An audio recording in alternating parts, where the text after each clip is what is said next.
Hey guys, Ranchin here, bringing you another StarCraft commentary, bringing you all KTF Magicians, or KT Magicians. Apparently they've been changed from KTF to KT now. Don't know what the hell that's about, but they're up against Hite Sparkyz, formerly OGN Sparkyz. Everybody's changing their names of their teams these days, but, or at least the sponsors, but whatever. Let's bring on the first set right away. 4, 3, 2, 1, go.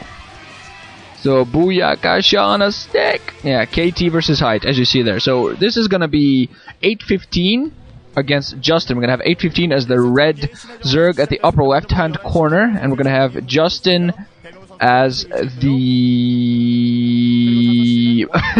purple / violet / pink / whatever that color is, Terran, at the bottom right. That is 11 o'clock and 5 o'clock.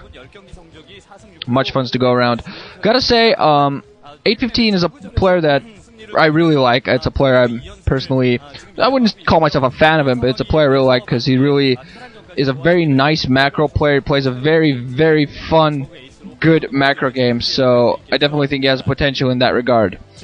Justin is not a player that I really know that well. On the other hand, I'm pretty sure he used to be, I'm pretty sure he was on Sparkyz's 2v2 team back when 2v2s were, you know, there. But now everybody's been forced to go into the 1v1s. Personally, a transition I'm a fan of because 2v2s were a pain in the ass to watch and pay attention to, especially as a commentator. I never commentated a 2v2, and actually, a part of me is happy I never will.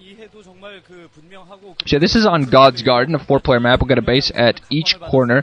Very interesting map, all in all.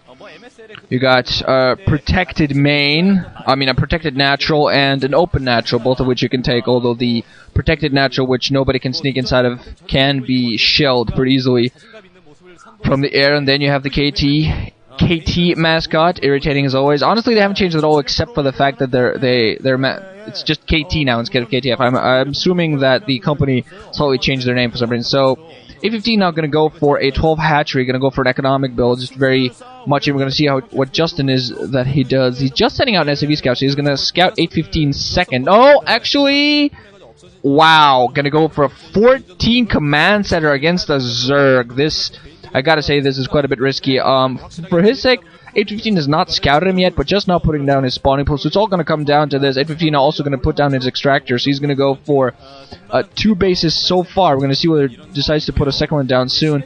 He is sending out a drone scout alongside the overlords. One overlord has already scouted to the upper right, and seen that there's, or a drone is scouted at the upper right, seeing that there's nothing, and the overlord is flying at the lower left. And the drone is going to see there and spot that Justin's went for a 14cc, and, you know, could actually respond with a very aggressive action. Just now the barracks going down, so the drone is going to be there, going to try to delay the barracks as long as he can. We're going to see whether 8-15 decides to counter this, to go for a 3rd hatchery inside of his protected natural, or just going to try to go very aggressive here, try to catch him off guard. There's a picture of Nalra, I believe, one of the commentators, commenting today, since I believe this is shown on NBC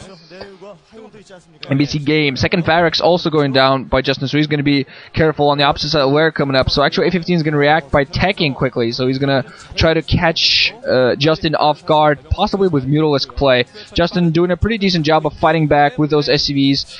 The drone just staying around, being annoying. Also a drone actually blocking off the ramp, so that we're going to see whether the SCV actually managed to get through. That drone is going to try blocking off the ramp. We're going to see he's going to try to get through here. It's all going to come down. There's one drone also going to come off and start fighting, and the SCV is actually going to be caught in between. The SCV does get through, but doesn't get the spot. Yes, the scout is going to get through. Justin is going to get the scout. Is going to spot the lair.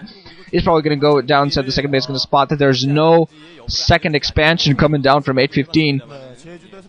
And is going to know that 8-15 is not reacting to his 14cc to go Uber Economics himself. So it's going to be 2 base on 2 base for a little while. Gas on the opposite side, as well as in the Camry going on for Justin. Justin is definitely going Medic Marine, as the 2nd barracks would have been evidence to. But actually, no, the 3rd hatchery is going down. So 8-15 is going to also try to react with Economics. SCV still staying alive, finally in there, being taken down by 8-15.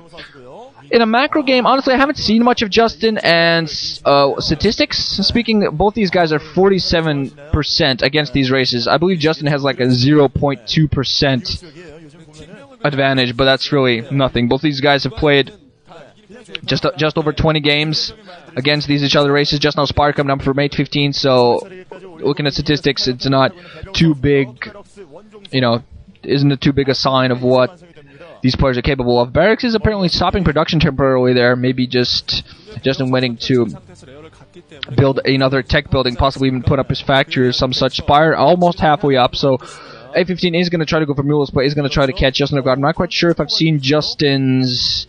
Not quite sure if I've seen Justin put down Engineer. Yeah, okay, there is Engineer. Also, Comstat Station going down now.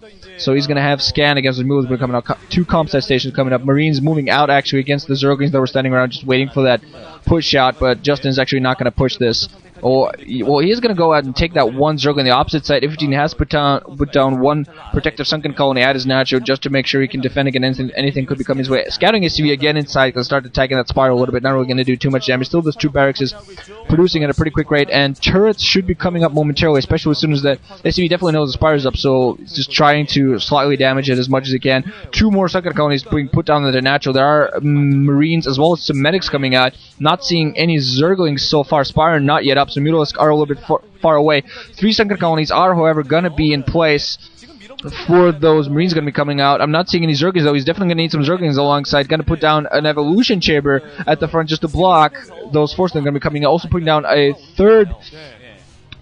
fourth sunken colony to block off. Really being careful. And the Marines actually being pushed out back temporarily. Here we get a view of A15 as he's playing factory now, going down for Justin. So we're going to see whether he just tries to tech to air here pretty quickly. Putting down turrets now everywhere because he knows those Mutalists are going to be coming in. And I'm not really sure if F15... I don't think F15 is going to be able to do any sort of damage whatsoever here because Queen's Nest now coming down. So he might be thinking himself of some quick tech. Going to put down Defiler tech right quick. Scan there going off inside of F15's main. Not spotting the Queen's Nest though. So Justin, unless he scouted the 12 o'clock base there, he doesn't know that F15's doing a rather quick tech route. A lot of medic Marines now out for Justin. There we go. Scan does go off, so the Queen's Nest does get spotted. So we're going to see whether Justin decides to take advantage of this moment. Actually, yes, apparently he is going to move out. He's going to try to go and push in, adding 2 more Raxes so far, floating off his barracks. So he's just going to go for a starport, most likely.